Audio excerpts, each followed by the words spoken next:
important job today, haven't you? What's your job today? The contest. We're at the beginning of the match. Yeah. The pairs choose who's going to serve us and which end they're going to go.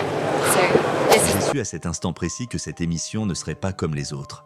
Les premières secondes étaient familières, presque rassurantes, comme tant d'autres moments publics soigneusement préparés. Pourtant, j'ai immédiatement senti que quelque chose clochait. Pas forcément pour tous, mais certainement pour ceux qui ont l'habitude de décrypter les sous-entendus et les pauses. En ce bref instant, à peine plus long qu'une respiration, il est devenu évident qu'une limite avait été franchie, une limite qu'on ne touche jamais. J'ai compris que c'était le genre de moment irréversible aussi vite que le réalisateur aurait pu intervenir. Ce qui m'a le plus frappé, ce n'était ni le lieu ni le sujet de la réunion, mais la rupture soudaine avec la routine.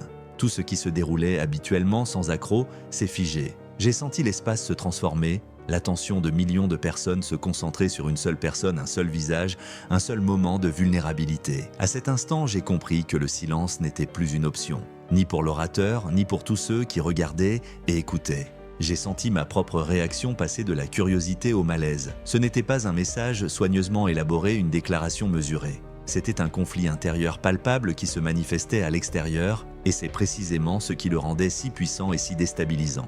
Dans un monde où les personnalités publiques s'écartent rarement du discours convenu, cela ressemblait à une explosion maîtrisée. Je me suis demandé si les gens réalisaient à quel point un tel moment était exceptionnel. Les 15 premières secondes furent décisives. Nul besoin de plus pour comprendre qu'un élément fondamental était mis à nu. Aucun détail, aucune explication, juste une charge émotionnelle qui submergea tout. J'ai vu comment les téléspectateurs du monde entier furent brutalement arrachés à leurs habitudes. Il ne s'agissait plus de consommer des informations, c'était une confrontation collective avec la vulnérabilité. Et cette confrontation ne pouvait être ignorée. Ce qui rendait ce moment si bouleversant, c'était le message implicite. Rien n'était exprimé sous forme de chiffres, de termes médicaux ou d'explications, et pourtant chacun en ressentait la gravité. Il ne s'agissait pas d'un problème abstrait, mais de quelque chose qui touchait au cœur d'une famille. Je me demandais pourquoi cela était révélé maintenant. Pourquoi ici, à ce moment précis? La réponse semblait résider dans l'impossibilité de porter plus longtemps un fardeau devenu insupportable. J'ai compris que ce n'était pas une impulsion spontanée, mais l'aboutissement d'une longue lutte intérieure. Une telle rupture publique ne survient pas par hasard. Elle a forcément été précédée de mois, voire d'années de doutes, de peur et de réflexion. La prise de conscience que l'intimité ne protège plus mais étouffe, que le silence n'apaise plus mais exacerbe. Je me suis demandé combien de nuits blanches l'avaient précédée. À cet instant, j'ai compris que cette histoire ne se limitait pas à un enfant ou une famille, mais qu'elle explorait les tensions entre l'humanité et les institutions, qu'elle expliquait comment des systèmes fondés sur la continuité et le contrôle se heurtent parfois aux dures réalités de la vie. J'ai ressenti ce choc se dérouler en direct sans filet de sécurité, sans délai. Et je savais que les conséquences iraient bien au-delà de cette diffusion. Ce qui m'est venu à l'esprit ensuite, ce n'était pas de la sensation, mais de l'inquiétude. Car une fois qu'un tel moment est partagé avec le monde, il devient impossible de le contenir. Il est capté, déformé, répété, analysé. Je me suis demandé si tous ceux qui regardaient étaient conscients de la responsabilité qui en découle. Comment gérer la vulnérabilité lorsqu'elle n'est plus anonyme, mais liée à un visage et un nom familier? J'éprouvais aussi une certaine admiration, non pas pour le drame lui-même, mais pour le courage de lâcher prise. Dans une culture où le contrôle est souvent perçu comme une force, il s'agissait d'une force d'une autre nature, celle de reconnaître que se protéger signifie parfois ne plus pouvoir dissimuler la vérité. Mais en même temps, je me demandais où se situe la limite. À quel moment l'ouverture devient-elle un fardeau plutôt qu'une libération? Ce moment a marqué le début d'un processus irréversible pour moi. Non pas parce que tout est soudainement devenu évident, mais parce que le silence a perdu toute crédibilité. La façade s'est fissurée et à travers cette brèche, d'autres éléments allaient inévitablement apparaître. J'ai compris que cette histoire ne disparaîtrait pas avec la fin de l'émission. Elle se poursuivrait à travers les questions, les analyses et les émotions. Au bout de ces premières minutes, une seule pensée m'obsédait, si même à ce niveau, dans ce contexte, quelqu'un est contraint d'en arriver là, qu'est-ce que cela révèle des pressions qu'il subit? Et surtout, sommes-nous en tant que public prêts à accepter cette vérité sans en abuser? Après ce bref passage à la télévision, une autre histoire a commencé pour moi, une histoire qui ne s'est pas déroulée devant les caméras mais à huis clos et dans de longs silences. J'ai tenté de reconstituer les mois précédents, non pas à partir de rumeurs mais à partir de schémas qui, rétrospectivement, semblaient d'une logique implacable. Des absences, autrefois considérés comme de simples ajustements d'emploi du temps, des changements de routine, trop subtils pour éveiller les soupçons et un contrôle de l'information de plus en plus strict. C'était comme si un rideau s'était levé, révélant une réalité parallèle. Ce qui m'a frappé, c'est la rapidité avec laquelle l'inquiétude peut se transformer en contrôle. Dès les premiers signes d'inquiétude, le choix n'était pas l'ouverture, mais le contrôle. C'est compréhensible dans un contexte où la vie privée est une denrée rare. Pourtant, j'ai commencé à observer comment ce contrôle se renforçait de lui-même. Chaque nouveau signe d'inquiétude entraînait une surprotection accrue et non une attention plus soutenue. Je me suis demandé s'il s'agissait d'un réflexe ou d'une stratégie délibérée. Protège-t-on un enfant en le coupant du monde ou protège-t-on avant tout l'image que le monde a de lui? Durant ces mois, tout était filtré. Les visites étaient reportées, les déclarations édulcorées, les responsabilités redéfinies. J'avais l'impression qu'une administration parallèle s'était mise en place, privilégiant la gestion des risques au détriment du bien-être. Non par malveillance, mais par peur. Peur des spéculations, des gros titres, de perdre le contrôle. Or, la peur est un mauvais conseil, surtout lorsqu'elle influence des décisions qui requièrent une interaction humaine. J'ai constaté un décalage croissant entre les soins médicaux et la communication. Tandis que les spécialistes insistaient sur des investigations plus approfondies, le monde extérieur semblait exiger du retard. Attendez encore un peu est devenu un mantra rassurant en apparence, mais qui en interne engendrait une pression croissante. Je me suis demandé à quelle fréquence cela se produit dans les grandes organisations. La bonne décision est connue, mais n'est pas prise car le moment ne semble pas opportun. À quel moment la prudence se transforme-t-elle en négligence ? Ce qui m'a également marqué, c'est le rôle de la routine. La routine peut apporter de la stabilité, mais elle peut aussi masquer des signaux. En s'en tenant à des schémas établis, les écarts devenaient moins visibles. De petits changements passaient inaperçus, faute de place pour les observer. Je me suis demandé si le système lui-même était devenu aveugle aux nuances. Si tout se réduit à des horaires et des protocoles, où est l'espace pour écouter ? Derrière les murs de ce palais, je crois qu'une escalade silencieuse se déroulait. Ni bruyante, ni chaotique, mais lente et épuisante. Des réunions interminables aux résultats de plus en plus minces. Des décisions reportées car jugées trop définitives. J'imagine la frustration des parents qui pressentent que quelque chose cloche prise au piège d'un système de procédures pourtant bien intentionné. Combien de fois faut-il insister pour que le bien-être de l'enfant prime sur l'image? J'ai aussi commencé à percevoir les conséquences humaines. Pas seulement pour la famille, mais pour toutes les personnes impliquées. Des employés tiraillés entre loyauté et conscience. Des conseillers qui savaient ce qui était nécessaire, mais qui n'avaient pas la possibilité de décider du moment opportun. La tension entre déontologie et responsabilité morale est devenue de plus en plus palpable. Je me suis demandé si plus tard, quelqu'un se demanderait « Aurions-nous pu éviter cela ?» Ces mois d'obscurité m'ont révélé la vulnérabilité d'un système qui privilégie ses propres intérêts à ceux des personnes qu'il est censé servir. Non pas à cause d'une erreur majeure, mais par une série de petits choix qui convergent inlassablement vers la même conclusion, protection, dissimulation, temporisation, jusqu'au moment où il n'y a plus rien à cacher. Alors la vérité ne se dévoile pas, elle s'échappe. Ce qui m'a peut-être le plus frappé, c'est de réaliser que le silence peut être actif. Ce n'est pas simplement l'absence de mots, c'est une décision. Une décision qui permet de gagner du temps mais qui coûte aussi des opportunités. Je me suis demandé s'il y avait eu un moment où la transparence aurait pu réellement atténuer la pression. Non pas tout rendre public, mais reconnaître qu'il se passait quelque chose. Cela aurait-il diminué la pression ou l'aurait-il accrue? La réponse n'est pas simple, mais la question demeure pertinente. En essayant de comprendre cette période, j'ai réalisé que la rupture télévisée n'en était pas le début, mais une conséquence. La conséquence de mois durant lesquels les soucis tus en public étaient devenus de plus en plus difficiles à gérer intérieurement. Ces mois de silence n'étaient pas une pause, mais un prélude. Et ce prélude rendait l'éclatement final non seulement compréhensible, mais inévitable. Il m'en est résulté une réflexion troublante. Dans quelle mesure sommes-nous prêts à accepter la vulnérabilité avant qu'elle ne nous submerge et qui décide de ce moment, car plus on attend, plus le prix à payer est lourd lorsque la vérité éclate enfin. C'est peut-être là la leçon silencieuse de cette période, le retard n'est pas synonyme de neutralité mais d'un choix aux conséquences parfois irréversibles.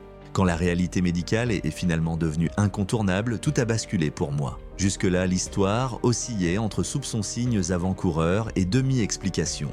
Mais un diagnostic change la nature de chaque discussion. Il dissipe les spéculations et ne laisse place qu'aux faits froids et inébranlables. J'ai senti la tension passer de l'incertitude à la culpabilité. Non seulement la question de ce qui se passait, mais surtout celle de savoir pourquoi il avait fallu si longtemps pour en arriver là. Ce qui m'a frappé, c'est la rapidité avec laquelle un système tente de se justifier une fois le résultat inévitable. Il y avait toujours des explications après coup, prudence, protection, proportionnalité. Mais ces mots sonnaient creux face à la réalité de ce qui avait été ignoré. Je me suis demandé si les institutions n'écoutent vraiment que lorsqu'il ne reste plus rien à nier. Est-ce une faiblesse humaine ou une cécité structurelle inscrite dans les protocoles ? Les faits médicaux étaient implacables, mais l'impact moral l'était peut-être encore plus.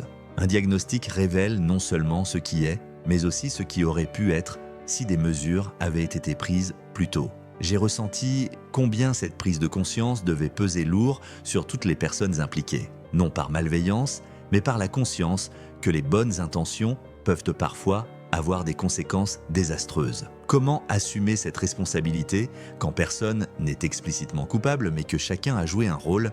Ce qui m'a particulièrement frappé, c'est le conflit entre expertise et hiérarchie. Les spécialistes peuvent alerter, insister et étayer leurs propos, mais en fin de compte, c'est la structure qui décide. Lorsque cette structure est dominée par la gestion de la réputation, l'expertise perd de son importance. Je me suis demandé combien de signaux étaient ignorés parce qu'ils ne correspondaient pas au discours dominant. Et combien de fois les nuances médicales étaient passées sous silence parce qu'elles étaient difficiles à communiquer.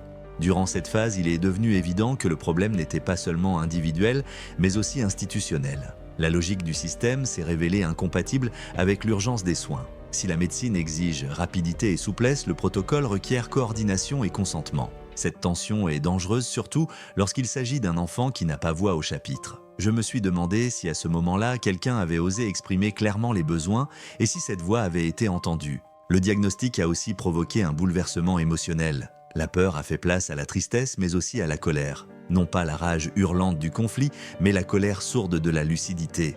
La prise de conscience qu'il y a eu des moments où un autre choix était possible. C'est peut-être le fardeau le plus lourd à porter. Car que faire de la pensée que le temps, une fois perdu, est irrécupérable? J'ai commencé à comprendre pourquoi ce moment avait provoqué une telle rupture. Il ne s'agissait pas seulement du résultat médical, mais aussi de la révélation qu'un système avait réagi trop tard. Cette prise de conscience érode la confiance, tant en interne qu'en externe. Car si même ici, avec toutes les ressources et l'expertise disponible, l'intervention est retardée, qu'est-ce que cela révèle sur la manière dont la vulnérabilité est traitée ailleurs? Parallèlement, j'ai vu des gens s'efforcer de réparer ce qui pouvait l'être. Des décisions accélérées, des soins plus intensifs, un engagement accru. Mais la guérison est différente lorsqu'elle s'accompagne de regrets. Je me suis demandé si cet effort supplémentaire découlait de la bienveillance ou d'un désir de compenser des erreurs passées. Peut-être des deux. Et c'est peut-être ce qui la rend si humaine et pourtant si douloureuse. Cette phase m'a obligé à élargir mon champ de vision. Non seulement à examiner ce cas précis, mais aussi la manière dont les institutions gèrent les signaux qui contredisent leur modèle. Combien de fois choisissent-elles d'attendre plutôt que d'agir car l'attente semble présenter moins de risques apparents jusqu'au moment où le risque se matérialise de façon incontrôlable. Ce schéma se répète bien au-delà d'un cas isolé. Au terme de cette confrontation avec le diagnostic, une question troublante me taraudait: quelle part de la souffrance provient non pas de mauvaises intentions, mais de l'inertie de la peur et du désir de garder le contrôle. Et si tel est le cas, osons-nous admettre que prendre soin véritablement des autres implique parfois de lâcher prise? C'est peut-être là que réside la leçon profonde de cette étape. La foi aveugle dans les systèmes devient dangereuse lorsque l'humanité se trouve subordonnée à la préservation. Après le diagnostic, la situation a radicalement changé, mais ce qui m'a le plus profondément marqué, ce n'était ni le jargon médical, ni le pronostic. C'était un document qui n'aurait jamais dû être découvert. Quelques pages écrites, sans destinataire, sans intention particulière, sans protection. Quand j'ai compris le sens de ces mots, j'ai senti mes notions de devoir et de protection se transformer. Tout ce qui était resté abstrait est soudain devenu personnel et inévitable. Cette lettre n'était ni une accusation, ni une question. C'était une tentative de mettre de l'ordre dans un monde devenu soudainement incompréhensible. J'ai remarqué combien chaque phrase était empreinte d'une forme d'adaptation, celle d'un enfant qui s'efforce de comprendre les attentes des adultes et qui, ce faisant, se rabaisse. Cette prise de conscience était suffocante, car lorsqu'un enfant commence à se sentir responsable des souffrances d'autrui, c'est que quelque chose de fondamental a basculé. Cette lettre m'a révélé une faille morale. D'un côté, l'idée de protéger par le silence, par le repli sur soi, par le maintien des apparences. De l'autre, le fait incontestable que ce même silence avait engendré une pression non seulement sur les adultes, mais aussi sur une enfant qui n'avait aucun pouvoir de décision quant à son avenir. Je me suis demandé combien de fois la protection dégénère en isolement sans que personne ne s'en aperçoive. Cette lettre m'a forcé à repenser le devoir. On présente souvent le devoir comme une chose noble qui justifie le sacrifice. Mais le sacrifice de qui et dans quel but ? Quand le devoir se résume à un enfant qui apprend à dissimuler ses peurs pour que les autres ne les voient pas, ce mot perd tout son attrait. J'ai réalisé combien il était difficile d'accepter cette idée précisément parce que le devoir est si profondément ancré dans le récit de la responsabilité. Ce qui m'a le plus frappé, c'était ce ton d'acceptation. Non pas de résignation, mais une prise de conscience précoce propre à l'âge adulte que des limites s'étaient imposées. Une telle prise de conscience n'a pas sa place dans le monde de l'enfance. J'ai ressenti de la colère, non pas dirigée contre une personne en particulier, mais contre un système qui avait permis cette intériorisation. Comment un environnement aussi riche en ressources et en bienveillance peut-il laisser quelqu'un se sentir si seul face à ces interrogations ? Cette lettre est devenue pour moi une véritable boussole morale. Non pas parce qu'elle offrait des solutions, mais parce qu'elle a mis en lumière avec une clarté saisissante les enjeux. Il ne s'agissait plus de réputation de tranquillité d'esprit, ni d'éviter les spéculations. Il s'agissait de savoir si la protection restait une protection, si elle excluait la vérité. Je me suis demandé si la véritable bienveillance n'exigeait pas en réalité une ouverture maîtrisée de nommer les choses, même lorsque c'est difficile. Durant cette période, j'ai aussi commencé à percevoir la responsabilité parentale différemment. Cette responsabilité entre parfois en conflit avec la logique institutionnelle. Là où les systèmes exigent du temps, de la coordination et l'unanimité, les soins requièrent l'immédiateté. J'ai compris qu'il arrive un moment où l'attente équivaut à un échec. Non par manque de volonté, mais par excès de prudence. La lettre a rendu ce moment indéniable. Ce qui suivit n'était pas un acte impulsif, mais une décision trop longtemps reportée, celle de prendre la parole, de ne plus tout garder pour soi. J'ai constaté que ce choix était motivé par la nécessité de changer de perspective, de se détourner du système pour se recentrer sur l'enfant. Ce n'est pas un changement facile, surtout quand chaque mot a des conséquences publiques. Mais parfois, ce qui est moralement juste n'est pas ce qui est institutionnellement acceptable. Cette période m'a révélé la fragilité de l'équilibre entre silence et parole. Le silence peut protéger, mais aussi étouffer. La parole peut libérer, mais aussi exposer. Je me suis demandé si en tant que société nous sommes capables de gérer cette tension. Désirons-nous vraiment la vérité ou seulement une version qui ne nous dérange pas ?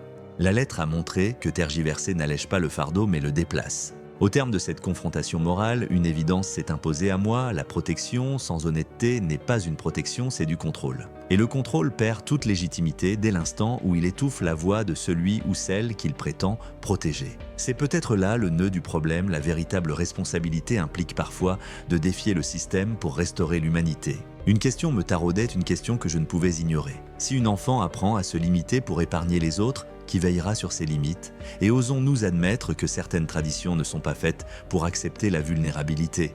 Ces questions ont fait de cette étape le tournant moral de toute cette histoire à mes yeux. Une fois la vérité révélée, un phénomène que je ne peux décrire autrement que comme une respiration planétaire s'est produit. C'était comme si partout dans le monde, les gens s'étaient arrêtés, simultanément avaient été écoutés et seulement ensuite réagi. Ce qui m'a frappé, c'est la rapidité avec laquelle la douleur, le soutien et la colère se sont succédés parfois même au sein d'un même message. L'histoire avait quitté le cadre de l'intime pour devenir banale avec toute la puissance et les distorsions que cela implique. J'ai compris que ce moment n'était pas seulement une question d'empathie, mais aussi de confiance et de sa fragilité lorsque le silence cède la place à la révélation. Les réactions furent intenses et variées. Certains cherchèrent du réconfort dans les symboles, d'autres dans les mots, d'autres encore dans l'indignation. J'ai vu des gens déposer des fleurs, écrire des messages, allumer des bougies. Cela semblait être une tentative instinctive de créer un lien là où la distance est inévitable. Parallèlement, un ton plus critique se fit jour. Les questions se firent plus pressantes, plus incisives.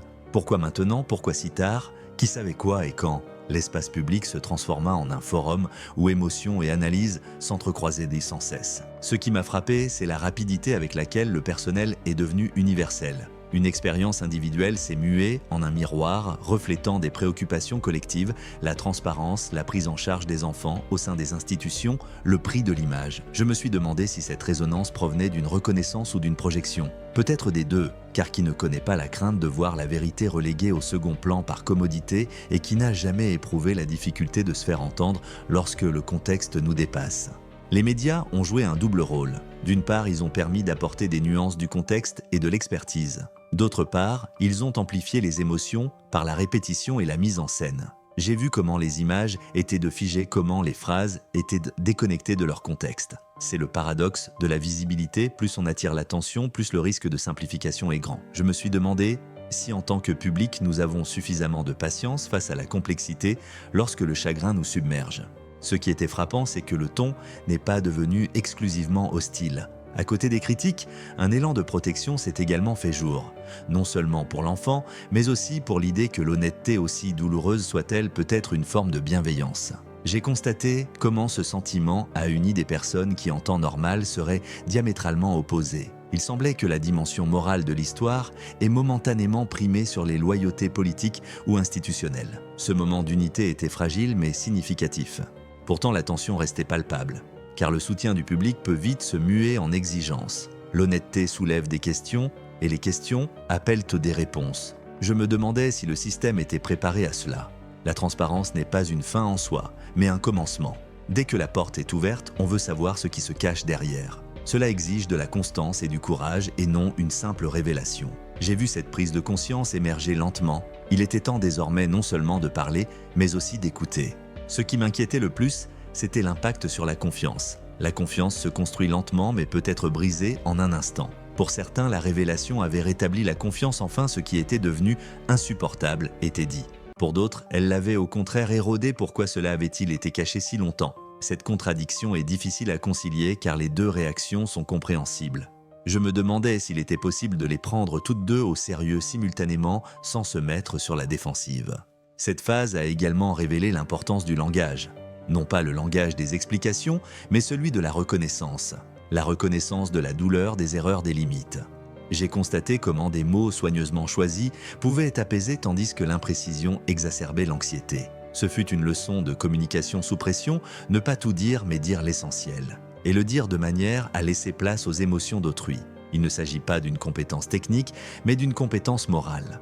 La réaction mondiale a également révélé autre chose, une soif d'humanité au sein des institutions publiques. Les gens n'aspirent pas à la perfection, mais à la sincérité. Non pas à l'infaillibilité, mais à la capacité d'apprendre. Je me suis demandé si cet événement renforcerait cette aspiration ou la décevrait. La réponse dépendra de la suite des événements. Une transparence sans conséquence devient un spectacle. Une transparence qui a des conséquences peut engendrer le changement. Une fois la première vague de réactions retombée, une phase plus calme s'installa. Moins bruyante, certes, mais non moins importante. Une phase où les questions persistent, où l'on cherche un sens au-delà de l'actualité. J'ai compris que c'est précisément là que commence le véritable travail. Car que faire des enseignements tirés de ce moment? Les laisser s'estomper ou les traduire en action?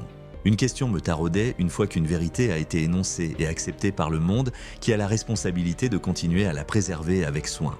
Sommes-nous prêts à partager cette responsabilité non pas en simple spectateur, mais en tant que co-gardien de l'humanité dans l'espace public? Maintenant que l'émotion initiale s'est apaisée, je me surprends à penser de plus en plus à la suite.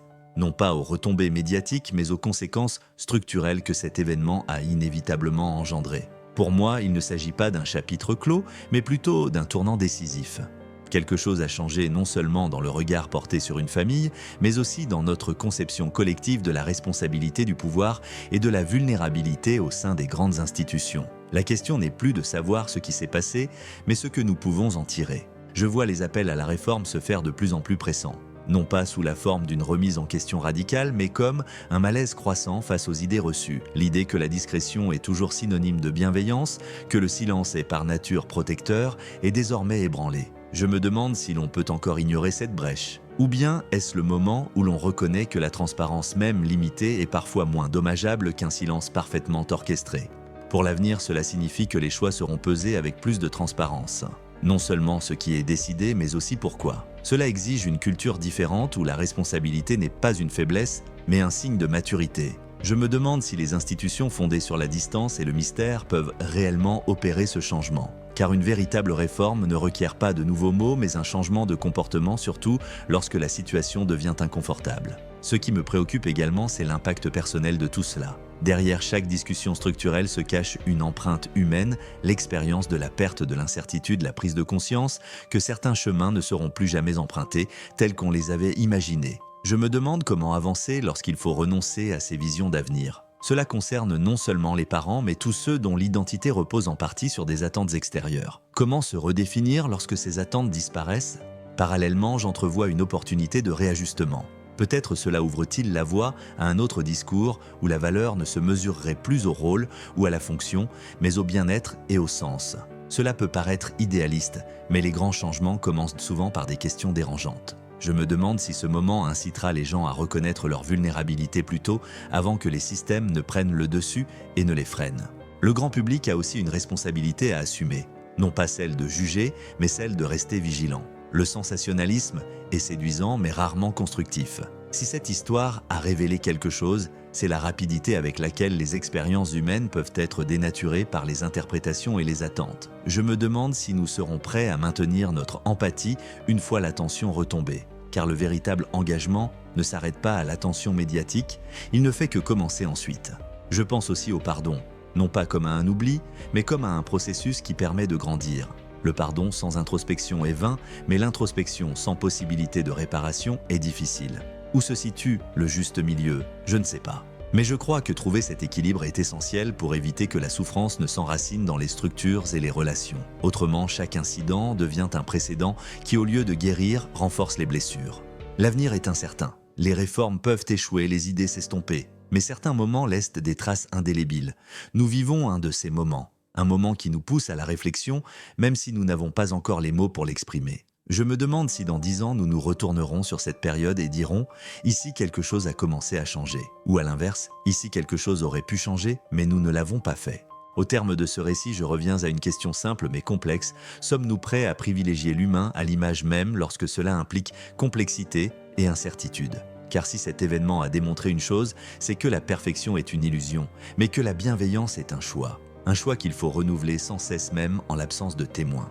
Je tiens à conclure en remerciant tous ceux qui ont non seulement suivi cette histoire, mais qui ont aussi cherché à la comprendre au-delà des apparences. Continuez à poser des questions, gardez votre esprit critique, mais n'oubliez pas la raison d'être de ces questions, non pas nuire, mais améliorer les choses. Qu'en pensez-vous? Sera-ce un tournant décisif qui mènera à un véritable changement? Ou bien tout finira-t-il par retomber dans les vieux schémas?